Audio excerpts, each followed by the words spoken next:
and welcome to NDTV 24/7. I'm Priyanshi Sharma. Hope you're having a great morning. Well, we have some great news to share with you. To start this show, NDTV has launched its regional channel, NDTV Rajasthan. The channel is now on air and it has been launched today. It'll get you ground reports from poll-bound Rajasthan. Meanwhile, bypolls are going on in 7 assembly seats across 6 states. We'll get you details. First, take a look at the headlines. Bypolls for 7 assembly seats underway today. Bypolls going on in Uttar Pradesh, Bengal, Tripura, Kerala and Jharkhand. It's a litmus test for the India alliance as it's the first big face-off for the opposition bloc.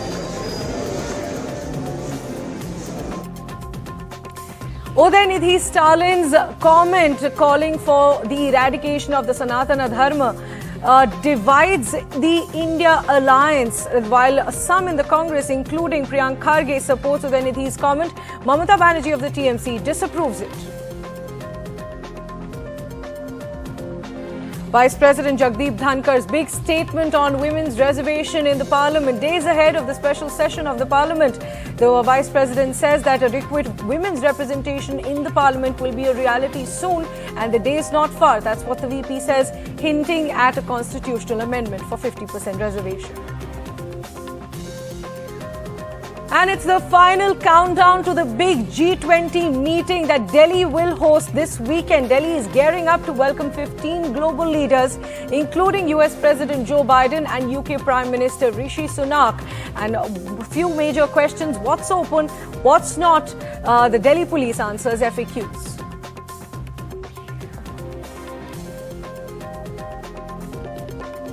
And ahead of the G20 summit, US First Lady Jill Biden tests positive for COVID-19. The US President Joe Biden also tested for COVID, but he's tested negative, but is being monitored for symptoms ahead of the G20 summit.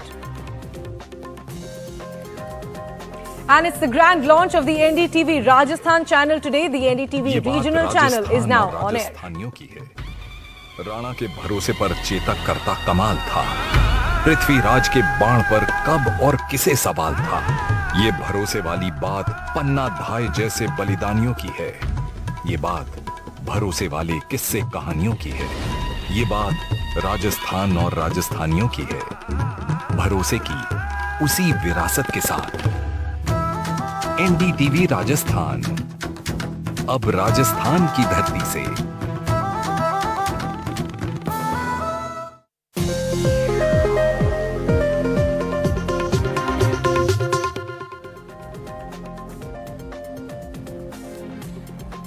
Our lead story, bypolls are going on in 6 states on 7 assembly seats, and this is the opposition's India bloc's first major test. We can call it the litmus test, as the opposition's India alliance and the BJP-led alliance are both set for their first mega face-off, with 6 states voting today to fill vacant assembly seats. Now, the bypolls are being conducted on 7 seats today. The seats going to polls are Ghosi in Uttar Pradesh, Tupkari in West Bengal, Puttupalli in Kerala, Bageshwar in Uttarakhand, Dumri in Jharkhand, and Boksanagar and Dhanpur in Tripura. In all 7 seats, votes will be counted on the 8th of September. Now, these are the first elections since the Indian National Developmental Inclusive Alliance, or the India Bloc, was formed by opposition parties, and they had decided to contest elections together as far as possible to defeat the BJP. And this proves to be a litmus test on whether the India Bloc can succeed in fighting elections together or whether there'll be any differences between them. Now, let's talk about individual elections that we are seeing today. As I mentioned, the bypolls are going on in 7 assembly seats. And the states that we're talking about, Uttar Pradesh, West Bengal, Kerala, Uttarakhand, Jharkhand and Tripura. So elections going on in 6 states and 7 assembly seats.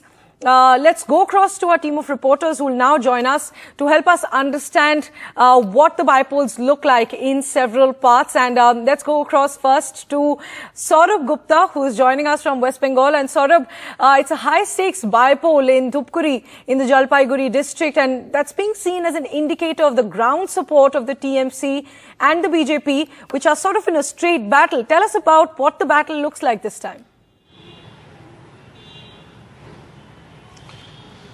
Well, this is a seat that's seen some amount of political shifting of parties, given the fact that the former MLA, who was not given a ticket this time, she had won in 2016 on a TMC ticket. She wasn't considered for a ticket this time around for the Bypoll because she lost the seat in 2021 to the BJP MLA, who of course passed away, and which is why we are having the Bypoll in Dhupguri. But she moved to the BJP, giving the BJP a fillip in the run-up to the elections. But the TMC says that her departure from the party will not affect its chances. But the tricky issue of seat sharing is something that, sources tell us Chief Minister Mamata Banerjee has raised in the opposition meeting as well in Mumbai. And it's also an example of how tricky this issue can be. For example, look at this Dhupguri by-election. It is, of course, a battle between the BJP and the Trinamool Congress primarily. But you also have a left candidate who's backed by the Congress. So if this was to be a microcosm of the larger India Alliance seat-sharing plan, then it's not very helpful, because then of course you end up splitting opposition votes. But again, these are early days of the India Alliance, at least as far as seat sharing is concerned, and therefore one presumes that when the time comes for the Lok Sabha elections, which is what the India Alliance is really looking forward to or looking at, then they would have ironed out these issues and perhaps had some sort of understanding between the left, the Congress and the Trinamool Congress in West Bengal. But just look at this Dhupguri seat. It's a straight battle between the BJP and the Trinamool Congress, but you also have a left candidate who's backed by the Congress. And these are the areas that need attention as far as the India Alliance is concerned, something that Chief Minister Mamata Banerjee has raised in the India Alliance meeting, sources tell us. Saurabh, thanks very much for joining us this morning. Of course, we'll keep tracking what happens in the Bypolls. As Saurabh has pointed out, that the India Alliance's strategy and the decision to work together isn't working for now, at least in the Bypoll. But of course, the eye is on the 2024 Lok Sabha elections. This fight is between the BJP and the TMC, but the Congress is supporting another candidate that's been fielded by the left. Now, let's also get in an update from Uttar Pradesh. And there, the Bypoll is going on in Ghosi. And that has seen the Congress, the Rashtriya Lok Dal, the Apna Dal and the left parties turn out in support of the Samajwadi Party candidate. And Samajwadi Party's Dara Singh Chauhan had resigned as MLA of Ghosi and joined the BJP, and he's now the BJP candidate against his former party's Sudhakar Singh, who's also backed by the Congress party. My colleague Alok Pandey joining us for more details on this. So Alok, as Saurabh just told us, that in West Bengal at least for the Bypolls, the India Alliance's decision to work together doesn't seem to reflect for now. What's happening in Uttar Pradesh? Well, in Uttar Pradesh, in fact, the India Alliance is together, so to say, and the Samajwadi Party candidate, as you pointed out, has been backed by the Congress and smaller parties. This means that it will more or less be an electoral test for the India Alliance after their declared intention of fighting all elections together as far as possible, quote-unquote.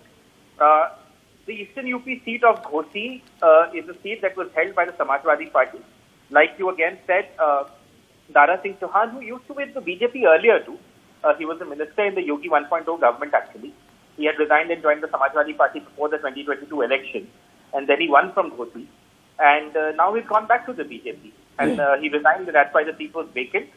He's the BJP candidate again, and the Samajwadi Party candidate is a veteran by the name of Sudhakar Singh, who won the Ghosi seat in the past at some point of time.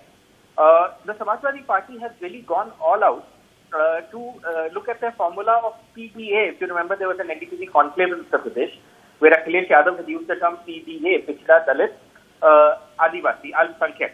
In fact, Pichhda, Dalit and Alpankyak. So basically, the Samajwadi Party is looking to target OBC votes, SC votes, and also minority votes, so to say. And in Ghosi, it's a test case because all of these communities form a sizable population of voters.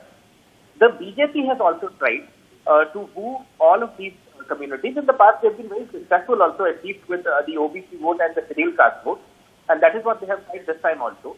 Their campaigning has been led by the top Uttar Pradesh guts, including Chief Minister Yogi Adityanath.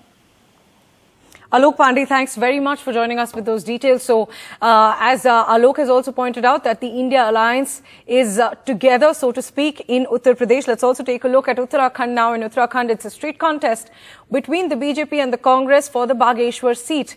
The ruling BJP aims to retain the seat, which was won by Parvati Das's husband Chandan Das in 4 consecutive elections since 2007. His unfortunate demise necessitated the bypoll. Now, Uttarakhand Chief Minister Pushkar Singh Dhami and other top BJP leaders have campaigned for Parvati Das. Congress heavyweights like Harish Rawat have been mobilizing support for the party's candidate, Basant Kumar. So that's what the contest looks like in the Uttarakhand bypoll. Now, moving on to Tripura, where bypolls for 2 assembly seats have begun. All these bypolls began at 7 a.m. this morning. Now, polling in Tripura is taking place in Dhanpur and the Boxanagar assembly seats. Now, there's a straight fight between the ruling BJP and the left front in Tripura. My colleague Ratnadeep Chaudhary gets us more details.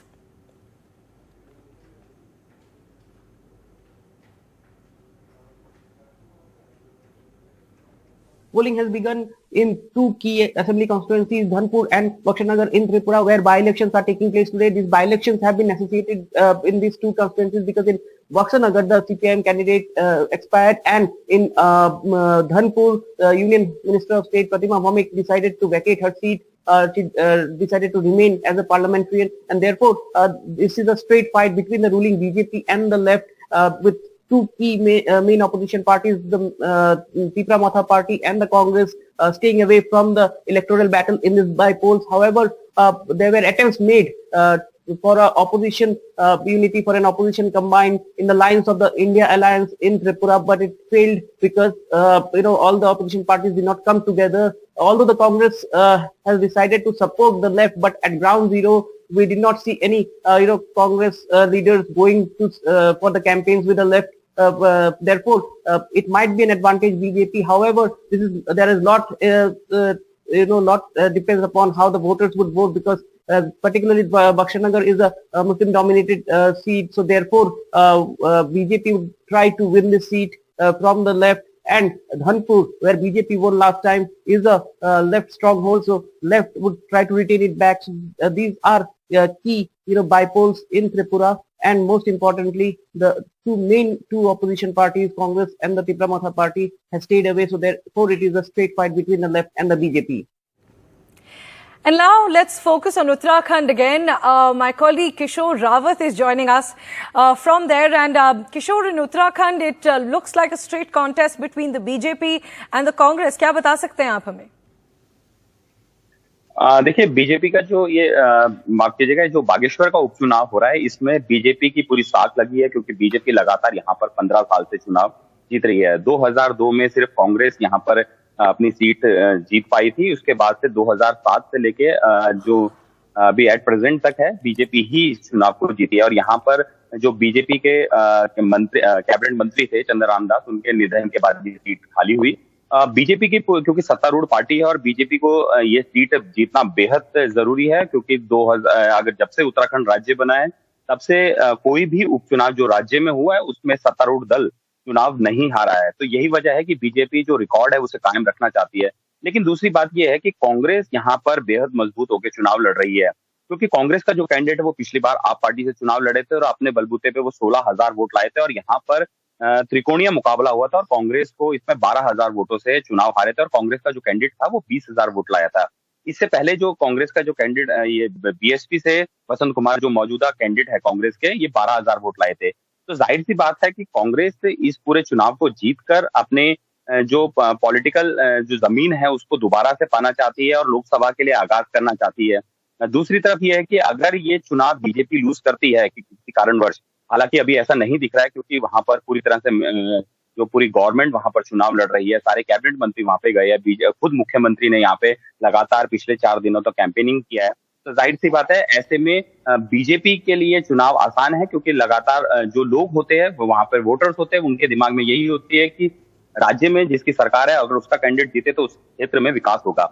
लेकिन बहुत सारे मुद्दे हैं, voters के मन में क्या है ये तो आज ईवीएम में जब वो वोट डालेंगे उसके बाद ही पता लग पाएगा 8 तारीख को। लेकिन ये चुनाव बेहद महत्वपूर्ण है और आने वाले समय के लिए उत्तराखंड की राजनीति को सेटअप करेगा। अगर इसमें उलटफेर होता है तो आने वाले समय के लिए उत्तराखंड में काफी राजनीतिक बदलाव देखने को मिल सकते हैं। जी बिल्कुल किशोर, ये इलेक्शंस आगे का पाथ भी बताएंगे बीजेपी और कांग्रेस दोनों के लिए ही। धन्यवाद हमसे जुड़ने के लिए। So that's what the bypoll situation looks like in all these crucial states. The voting is currently underway and the counting of votes will happen on the 8th of September. We'll take a short break now, but we take a break with a great news for NDTV and for all the viewers of NDTV. NDTV today has launched its regional channel NDTV Rajasthan, which will get you ground reports from the poll-bound state of Rajasthan. The channel is now on air and you can contact your DTH providers to get that channel and to watch ground reports from Rajasthan. Rajasthan के लोग अब राज्य से जुड़ी हर छोटी बड़ी खबर को देख पाएंगे, सुन पाएंगे एनडीटीवी के माध्यम से, क्योंकि एनडीटीवी लेकर आ रहा है एनडीटीवी राजस्थान। सो पूरी एनडीटीवी की टीम को मैं मतलब आयुष्मान खुराना की तरफ से हार्दिक शुभकामनाएं।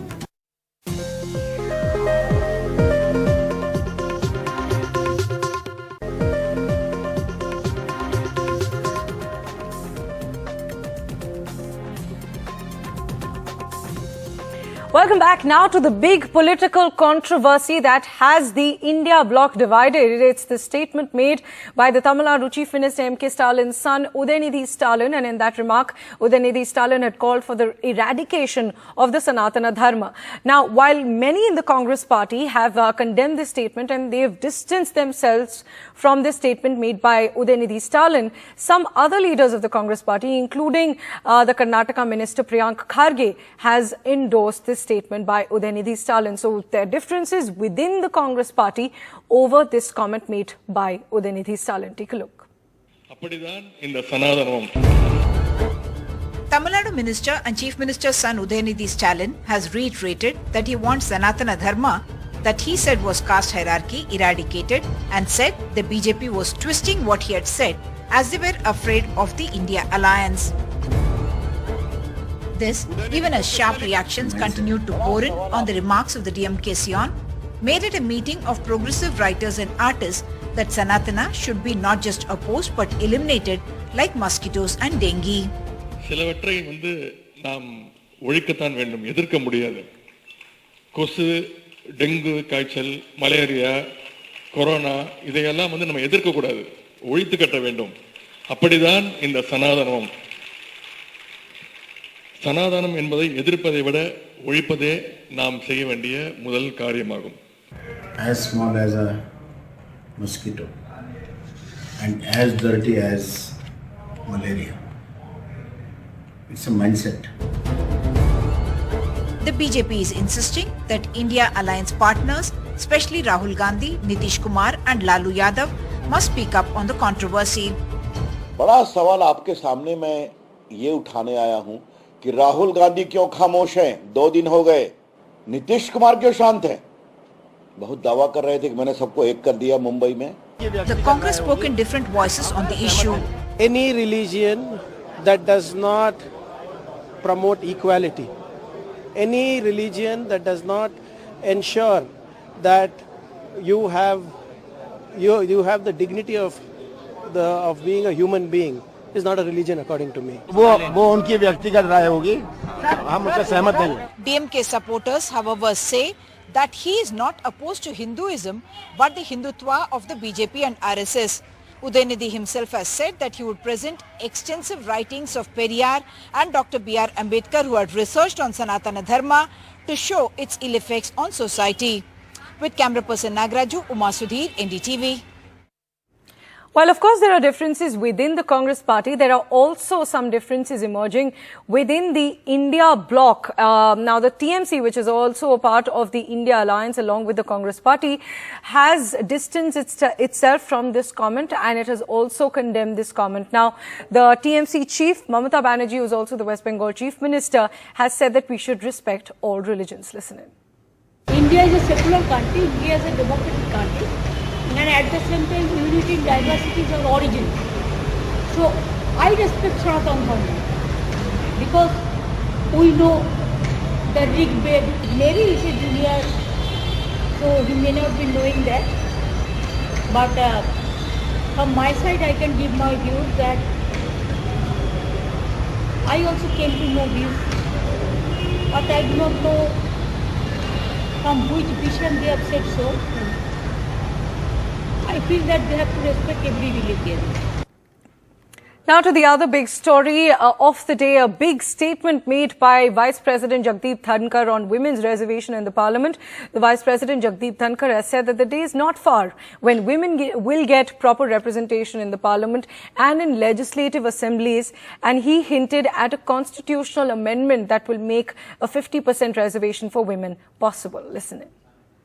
वो दिन दूर नहीं है, बल्कि बहुत नजदीक है जब अपने भारत में, इस महान देश में,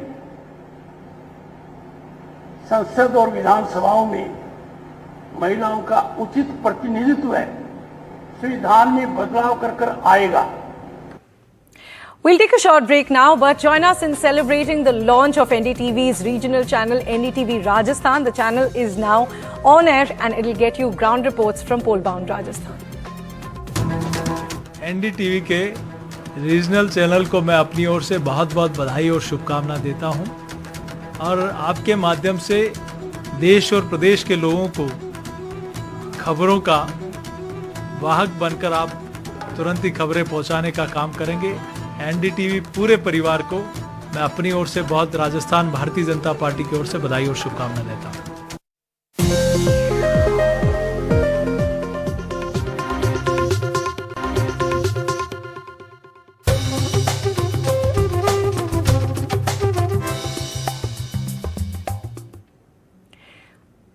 Welcome back. Now, Delhi is all set, all ready, quite literally, to host global leaders for the big G20 summit this weekend. Now, across the capital city, you'd see tightened security and banners welcoming G20 delegates that will start coming into the capital city this Friday for the big G20 meeting on Saturday and Sunday. Now, who all are coming? 15 leaders have confirmed their attendance for the G20 summit. These include Anthony Albanese, the Australian Prime Minister, Justin Trudeau, the Canadian Prime Minister Emmanuel Macron, the French President Olaf Scholz, the Germany's Chancellor, among several other leaders including Fumio Kishida, Japan's Prime Minister, Mr. Rishi Sunak, the United Kingdom's Prime Minister, and of course Joe Biden, the US President. Now, the decorations and the posters, banners aside, there are also heavy security deployments that have been made. The Principal Secretary to the Prime Minister, P.K. Mishra, also reached Delhi's technical airport where many VIP planes would land, and to take a stock of the situation, he was there. Now, if you talk about the security arrangements, 70 plus VVIP flights will start landing at the Palam airport in Delhi. 4 airports have are ready and under a contingency plan. The Indian Air Force fighter jets are also ready to keep a close watch from September 7th, while contingency arrangements have been made at Jaipur, Lucknow, Indore and Amritsar, and 20 bulletproof limousines have been hired by the government, while 200 flights have been cancelled in New Delhi. In fact, the MCD has also taken away stray dogs from several streets, and they've been put in some camps, which is also receiving criticism. Now, while Delhi is getting ready to host the G20 summit, there are several questions on the minds of Delhiites. For Saturday and Sunday, in fact, starting Friday, what will be the restrictions in place? Can you go out to markets? Can you travel via roads? Well, the Delhi police answered some of these frequently asked questions in an FAQ session. Listen in.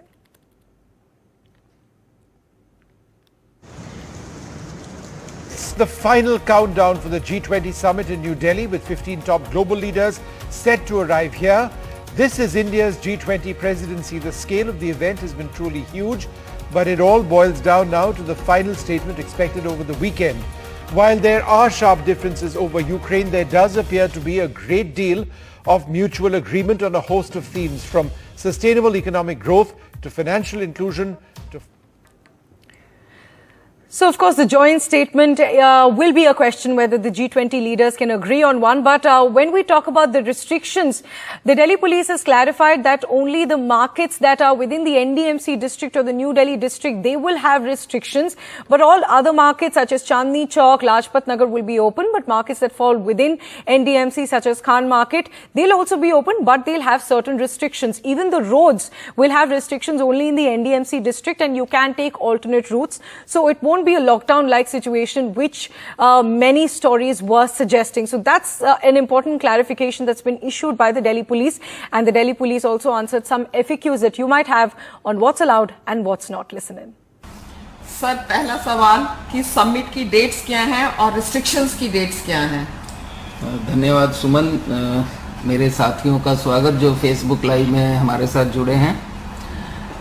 जो G20 शिखर सम्मेलन है वो 9 और 10 सितंबर को होगा, लेकिन जो राज्याध्यक्ष है उनका आगमन जो है 8 तारीख से सुबह से प्रारंभ हो जाएगा। कुछ लोग 7 की लेट नाइट भी आ सकते हैं। तो इसी परिप्रेक्ष्य में जो पहली जो इंतजाम शुरू होने का जो समय होगा वो 7 तारीख को रात को तकरीबन 12 बजे से हम लोगों का इंतजाम प्रारंभ हो जाएगा। और 7 की रात को हम लोग जो कमर्शियल व्हीकल्स हैं, बड़ी गाड़ियां हैं, heavy goods vehicle, medium goods vehicle जो है, उन गाड़ियों का जो एंट्री है दिल्ली के अंदर हम लोग उस पर कंट्रोल करेंगे। इसमें आवश्यक सेवाओं को लाने वाली, आवश्यक वस्तुओं को लाने वाली जो गाड़ियां हैं, जैसे पोस्टल सर्विसेज हैं, दवाओं को लाने वाले जो ट्रक्स हैं, वेजिटेबल्स है, मिल्क है, उनको जो भी पहले की तरह जो नो एंट्री की टाइमिंग्स है उस हिसाब से वो गाड़ियां चलेंगी और उनको आने दिया जाएगा। 8 तारीख की सुबह से हमारी 5 बजे से रिस्ट्रिक्शंस जो हैं वो स्टार्ट हो जाएंगी, क्योंकि 8 तारीख को पूरे दिन भर जो है सुबह से राज्याध्यक्ष आना स्टार्ट हो जाएंगे, तो एयरपोर्ट पर आएंगे और बाकी विभिन्न होटल्स में वहाँ से जाएंगे। तो उस वक्त से हम लोगों का इंतजाम शुरू हो जाएगा। 9 तारीख की सुबह से टैक्सी और TSR वगैरह जो है, जो आपने हमारी यातायात निर्देशिका में देखा होगा, तो नई दिल्ली में आना उनका कंट्रोल हो जाएगा। लेकिन कोई व्यक्ति जैसे एयरपोर्ट या रेलवे स्टेशन से आ रहे हैं और उनके पास वैलिड टिकट है, या कोई होटल जाना चाह रहे हैं उनके पास वैलिड बुकिंग है, तो वो अगर टैक्सी TSR से आ रहे हैं तो हम उनको अनुमति देंगे आने के लिए। और इसी पूरे सिलसिले में, इस पूरे इंतजाम के लिए, शिखर सम्मेलन के लिए दिल्ली यातायात पुलिस ने विस्तार से एक ट्रैफिक एडवाइजरी यातायात निर्देशिका 25 अगस्त को जारी करी थी, जो आप दिल्ली पुलिस की वेबसाइट, दिल्ली यातायात पुलिस की वेबसाइट, वहाँ पर वर्चुअल हेल्प डेस्क है G20 समिट के लिए, G20 शिखर सम्मेलन के लिए, आपको वहाँ पूरी जानकारी मिल जाएगी कि कहाँ कहाँ पर किस किस तरह की सेवाएं जो है रेगुलेट या उनका नियमन किया गया है।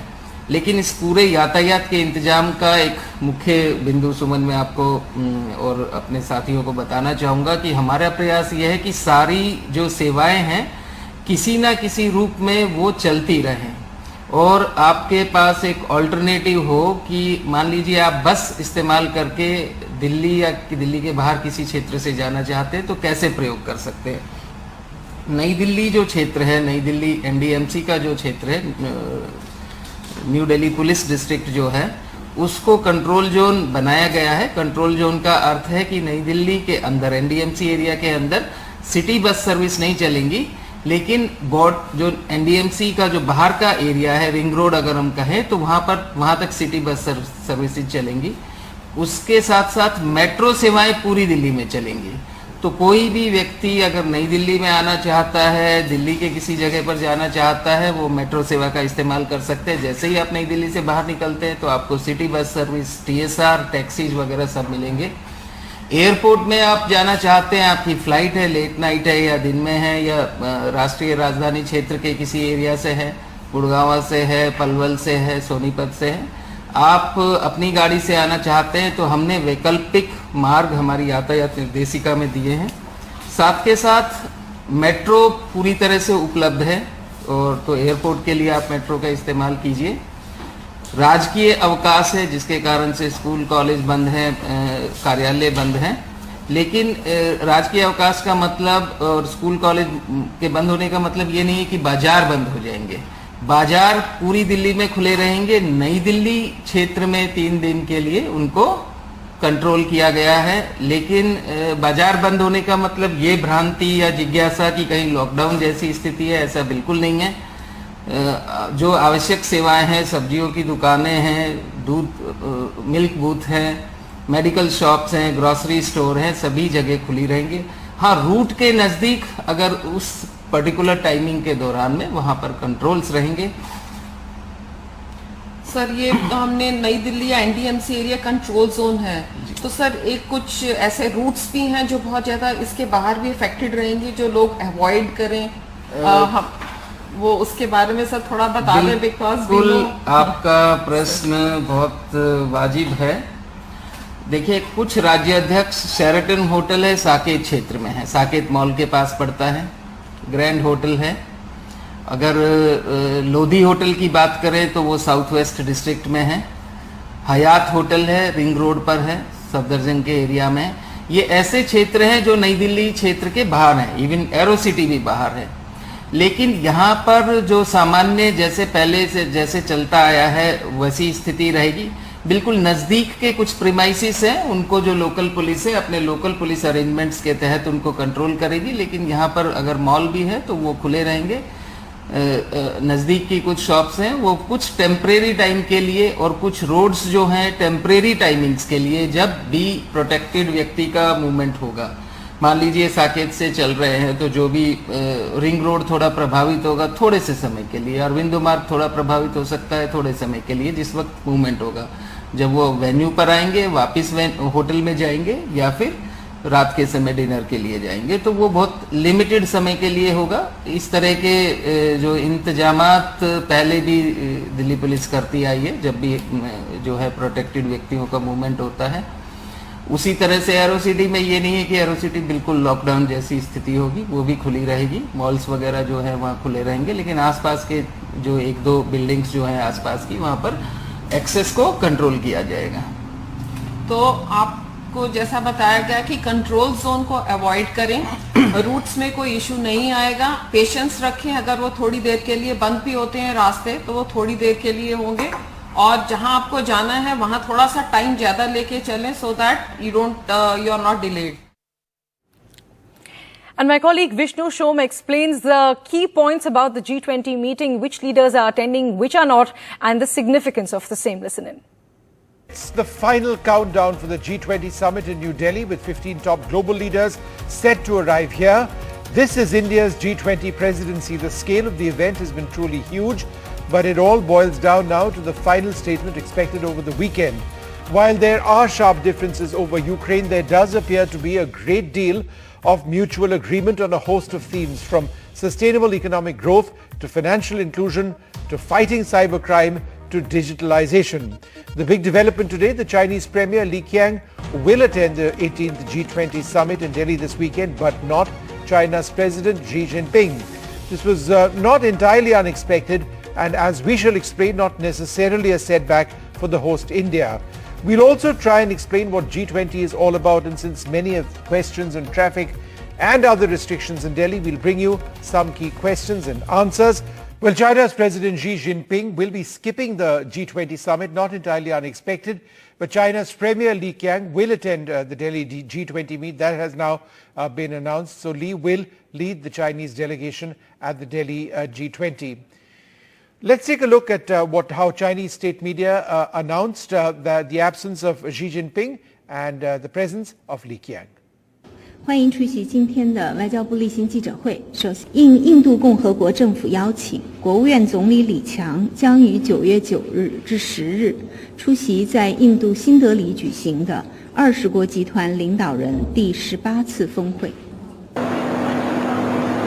I am disappointed, but I'm going to get to see him. Thank you. Well, the absence of heads of state from China, Mexico and Russia at this year's G20 summit is not particularly unusual. It's not unusual per se, in fact. From 2008, there have been 16 physical summits of the G20 and 1 virtual summit. out of these 16 physical summits, except the first 3 summits in 2008 and 2009, there's never been a single occasion from 2010 till now when every country has attended at the head of state or head of government level. 6 times there has been one country below the level of head of state or head of government. 5 times there were 2 countries below head of state or head of government. 1 time there were 3 countries below head of state or head of government, by which I mean none of these leaders arrived. There was representation at a junior level, possibly at the foreign minister's level. 1 time there were 6 countries below the level of head of government or head of state. That was in 2021.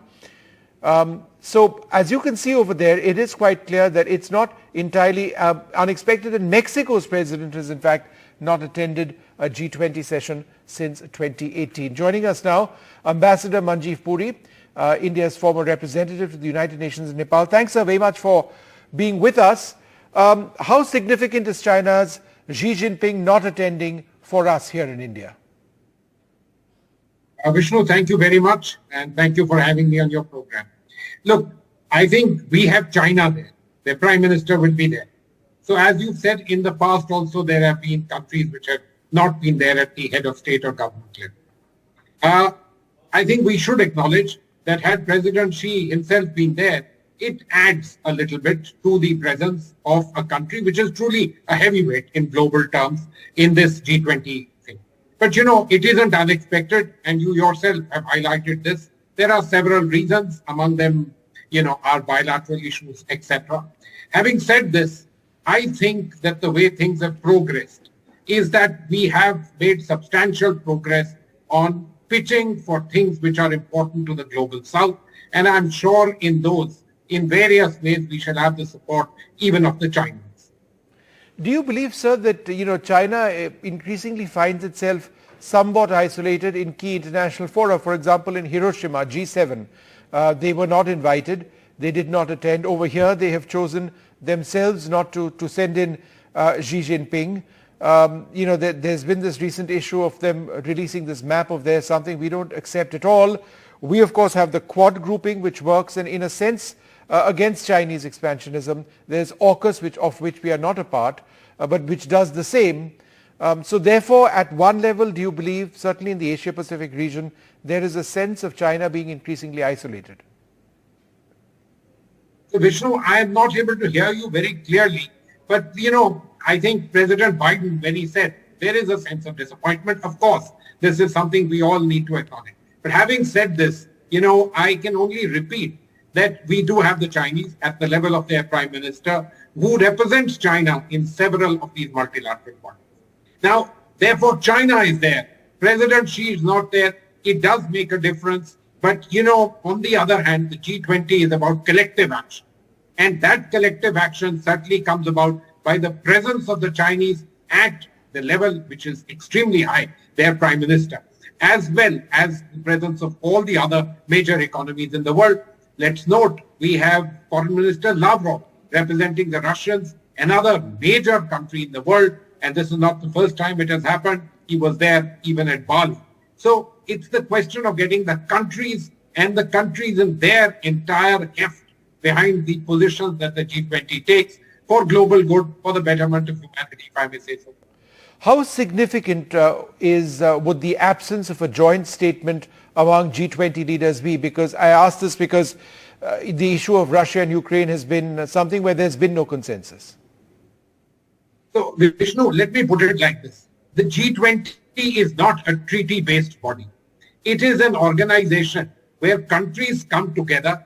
They decide that either they will act nationally in consonance so that there is a global push, or alternatively, they make a consensus so that at the relevant de jure bodies, the treaty bodies which deal with a particular subject, the largest and most important countries will push in a particular direction so that de jure decisions get taken.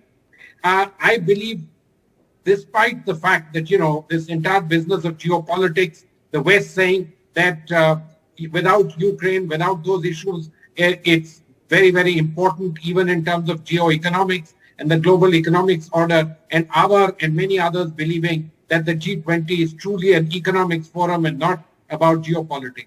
I think the fact is that if we get these countries together on several of these critical agendas, especially those that are critical for the global south, we would have made significant progress. And I refer to debt restructuring, for example, the digital public infrastructure, climate finance, reform of the MDPs. I look at all of these, and of course, the life agenda, women-led development. I look at all of these as positives and where the largest and most important countries in the world actually are on the same page. Ambassador, just be with us for a moment because we'd like to talk to you about one more aspect. Ambassador Puri, this is interesting because, it's not just Delhi and Mumbai, Kolkata, etc., where, we've had these meetings. It's been held in Lakshadweep, Arunachal Pradesh and Kashmir as well, besides dozens of other places. And this was the effort from day one. So I think that's important, to send the message that India is larger than just our national capital. Vishnu, absolutely. Look, let me use this expression. Democratization of the G20. Inclusive, making it a people's affair. So let me point two sides to it.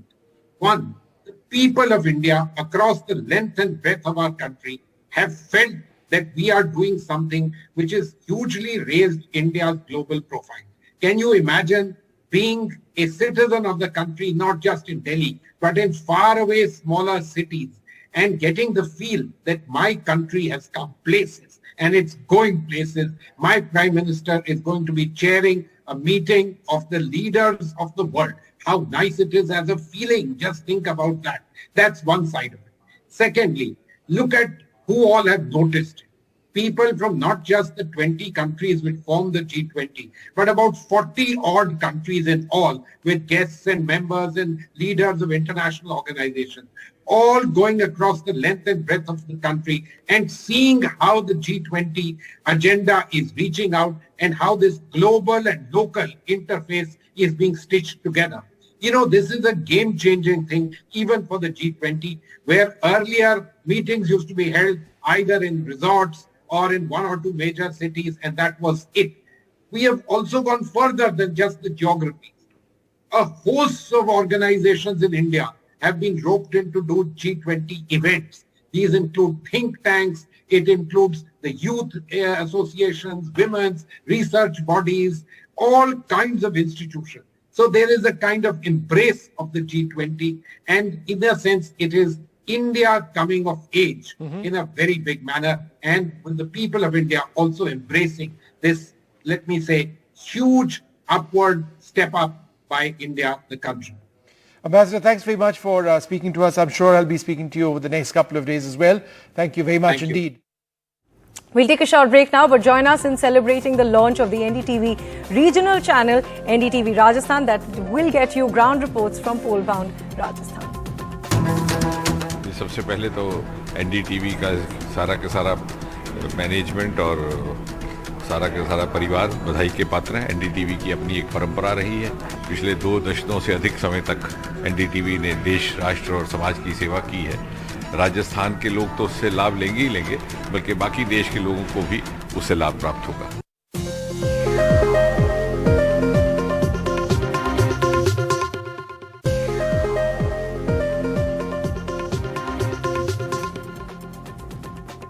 The big story, 3 days before the G20 meeting here in Delhi, the US First Lady Jill Biden has tested positive for COVID-19. The White House has confirmed this, and the White House also said that President Joe Biden was also tested for COVID-19, but he tested negative. Now, last summer also, the First Lady had tested positive for COVID-19 while vacationing in South Carolina in August. President Joe Biden also tested positive last July, and both experienced rebound cases shortly after being treated.